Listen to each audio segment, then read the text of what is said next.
DJ Comfy killed that noise. I just killed it. Just have to let it breathe a little bit. Sometimes you do. Sometimes you gotta let it breathe. Sometimes you gotta let it marinate. That'll make more sense later. Before, what is this show? This is the Can't Tell Us Nothing show, a show put on by an improv foursome to be reckoned with. Can't Tell Us Nothing out of Houston, Texas. Mm-hmm. In Can't Tell Us Nothing, you have such people as Amici. Hey. You got Tandy. Hey. You got John. What's up? What's up? You got myself, Antoine. And what we do is we take opinions, discussions, topics, turn that into improv scenes around the spot. There'll be characters, there'll be plot, there'll be twists, there'll be turns, you'll see characters come back. It's a lot of fun. But to inspire these scenes that we just make up right now, right in front of you, we normally have a special guest to kind of inspire us with tales from their life or their thoughts on recent events. Today is something unique. Today is something different. Tandy, what's going on here? What are all these cameras turned on? Well, thanks, Antoine. Tandy, alive in the street. Just bringing you the report about the show today. Today, we've got two fantabulous guests, and I can say that because I've known these gentlemen for the greater portion of my life. These are my friends from high school and middle school. Oh, man, middle school, too, man. We go way, way back. That's right, we've got Glen Guyton, who is a diversity and inclusion in the workforce trainer, good friend there. And welcome back, Glenn.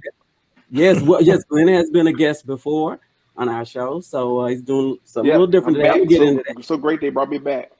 That's right. And then, to add to that greatness, we've got Monsieur Joseph Coriat down there. Joe is a real estate attorney. Yeah, he commutes.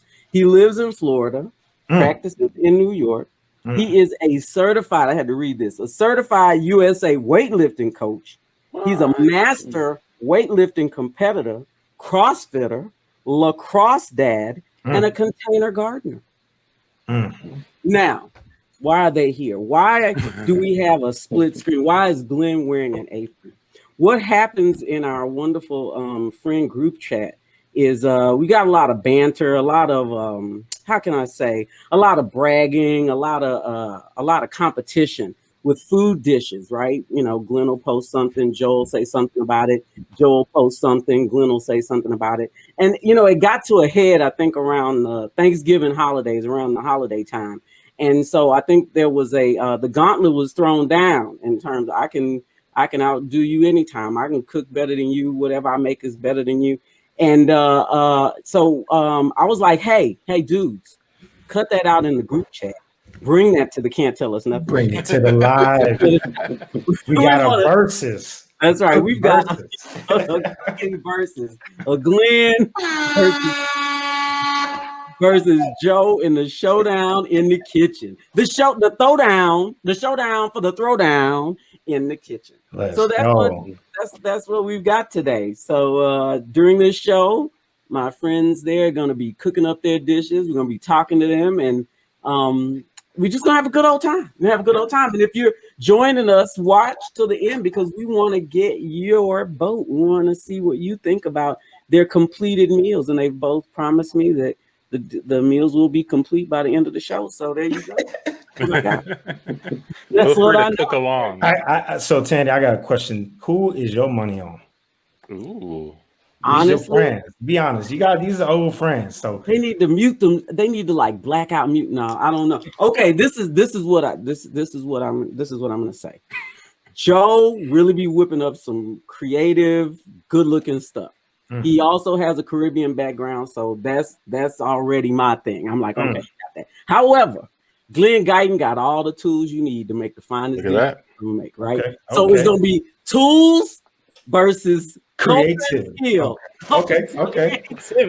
I'm gonna put my money on Glenn as well. Yeah, he's got the apron on. He's got the mic in hand. He seems ready. Oh no, I'm holding on to Joe though. I'm sorry. I was gonna say Joe. I'm building them both up, but yeah, Joe. Well then I'm on Glenn. You on Glenn? Okay. I was actually listening to an episode on his YouTube channel about emotional intelligence, and he was using food to talk about emotional intelligence. This man clearly knows his way around a chef's knife. All right. Okay. John, who you got? That's right. Uh-oh. Anybody who commutes from Florida to New York has got to have just an incredible cultural sense. You know, they're just two wildly different places that I'm sure he's found the thing that works in both sides of the country. I got my money on Joe. But Glenn, I'm curious to see what he does, man. It's nothing against it. I trust tools, but I'm going to go for the underdog here. Florida to New York. Yeah. It's fair. Yeah. Richie? It's a tough one. Both descriptions are great. But right now, I think my money's going to be a Joe because, Glenn's ready. He's like, he's there for God. He's pumped. But Joe's just real laid back for some reason. I don't know what he's got up his sleeve. Don't say why. Don't tell him why. Oh, no. We won't tell him why. You think he's something hiding up his something. sleeve, so Yeah, something up his sleeve. Yeah. Yeah, that's how you pick them. The one that's not, like real anxious and whatnot. I don't know who I was. I don't even watch football for real, but I was listening to the pregame banter before the Super Bowl, and I don't know the young man who was talking, and I forgot the name of the quarterback. I think it was a quarterback or whatever the position was of the person he was talking about, but it was somebody very, very famous. Maybe Randy Moss. I'm not sure. Maybe Randy Moss. But What anyway, did it look like? the commentator, he had like cornrows. You know how you wear yours like cornrows, but the rest was cut short all around. Good looking guy with glasses. I don't know what team he played. Might have been Brandon Marshall. Sounds like Could have been with glasses. Well spoken guy. Anyway, he was talking. Maybe it was Randy Moss. I'm not sure, but he was talking about somebody, and the coach was like, "Y'all need to get ready," and the guy he wasn't warming up. He wouldn't do anything. And so, he went up to him. He's like, "Say, man, well, how come you're not doing what the coach says?" He was like, "Have you ever seen a cheetah stretch? Have you ever seen a cheetah warm up?" So, You ever seen a cheetah stretch? have you ever seen a cheetah stretch? Yo, Have you ever seen a cheetah warm up? So he's like, "Okay." that sounds like a Randy Moss comment, though. I It can could've figure out who been. that is. I can't. I'm sorry. I like the story. I didn't pay attention to the characters. I didn't like the story. But yeah, In the chat, Lisa says she's with Glenn, and also Carol says that she's with Glenn. She sees the Jack Daniels. Okay. He don't need it. He won't need it. He ain't even seasoned that chicken. Boy, you gotta watch it. See, that's what started him talking about my chicken. I season my chicken. I got plenty of seasonings here for this chicken. Tony's. Now I'm looking at that screen there. I'm a big fan of Tony's. he ain't seasoned. We need more Can't cook go wrong off with verses. So, Go ahead, Antoine. I was gonna say, so Glenn, what are you cooking tonight, man? Glenn, can you hear us? Glenn? Yeah. What did he say? Repeat. I said, what are you cooking tonight? Oh, okay. So I'm going to cook my version of bourbon chicken. Real simple bourbon chicken with chicken thighs. If you're home, it's a quick meal for the family over some rice, and you're good to go. You can't go wrong with bourbon chicken. I like it. Now that's bourbon chicken, not burnt chicken, by the way. No, bourbon chicken. Bourbon. That's right. I like bourbon chicken, man. Yeah. I like bourbon. What about you, Joey? Are you cooking the same dish? Or you got something else up your sleeve? No, I'm cooking. You know what? I'm just cooking a stewed chicken. Stewed chicken. That, coming from a Caribbean background, this is kind of your everyday quick meal that you get. Most of the dishes that I make are 20-minute dishes. With the commuting and everything, having children at home, it's important for me to be able to spend as much time with them. But at the same time, wanting to have, these nice meals. A lot of it isn't about the fancy presentation or anything else. It's about getting it together, getting it on the plate, and making sure that it tastes good. So, you heard Joey does not care about presentation. But I will put it on the Put that plate. in the crock pot. Is that what you're doing today? Huh? No, I got rice going in the back. Yeah, that's it. Yep. Yeah. I know. I don't know if. Never mind. Anyway, go ahead. I was just interrupting for. No, what you gonna say? No, not about the stuff. But I was saying that I know I had some pictures of your dishes before, and I sent them. So I don't know if John has access, and you can. You say you don't care about presentations, but you had some. You had some. You think he secretly does? Is he all talk on that? Well, yeah. Presentation is important, Pretty good, especially in a competition. Oh yeah, yeah. They both had some really nice looking dishes. Glenn, you cooking? You started? No, wait, y'all tell me when we start. Go ahead. We start. Has it started? Yeah, start. Get it started. You guys are So I'm using chicken. I'm using chicken thighs because they're moisture. My son used to call it wet meat. So I'm using chicken thighs because you don't want dry bourbon chicken. So I'm gonna cut it up in bite-sized pieces for y'all. Okay. I got some of it cut up. Joe, what kind of chicken? What part of the chicken you using? I'm also using chicken thighs. Okay, that's fair. Okay, All right. Not over the thighs. You got it in? All right. How long yours been seasoning up, Joe? About an hour. Mm-hmm. Yeah, today got a little busy, so. Is that me? Get a little feedback. Yeah, so about an hour. Normally I would have it go a little bit longer, but today just one of those busy days. Running around, so got I didn't know that Glenn was gonna come with the fancy studio and everything. I see the seasoning salt. Yeah, Got a roll TV. You don't have to season it a long time, especially if you're using bourbon and stuff like that. If it don't taste right, just drink more bourbon. That'll just fix it all up for you right there. So lesson I live by. And then I ran outside to get some of the seasonings that I put in and blended in. This from my container gardens. That's right. The container garden. Let's hear a little bit about that. So what exactly is a container garden? How's it different from your standard everyday garden? Well, basically, I put it in containers rather than put it in the ground because we just moved to this house from Orlando. I don't know how they treated the yard in terms of chemicals or whatever else. So just a little reluctant to put these seasonings or whatever else what I'm putting inside me, in that ground. So if I can control the soil, the moisture levels and everything else, then I make sure I get what I want. So. I like a man that controls his garden and his yard, man. Yep. He can tell you the science behind the yard. Like that. What kind of containers are you planning in? Anything. Yeah. You know what? I use anything that's available. I use anything from, the store-bought, Walmart specials to coolers. If I have them, I'm, if it's available, it's dirt, it's plants, I'm going to use them. Okay. What's the most I unusual? just get whatever thing? they have at HEB. What? HEB is a solid store. We don't have HEB here. That's right. That's my container is HEB.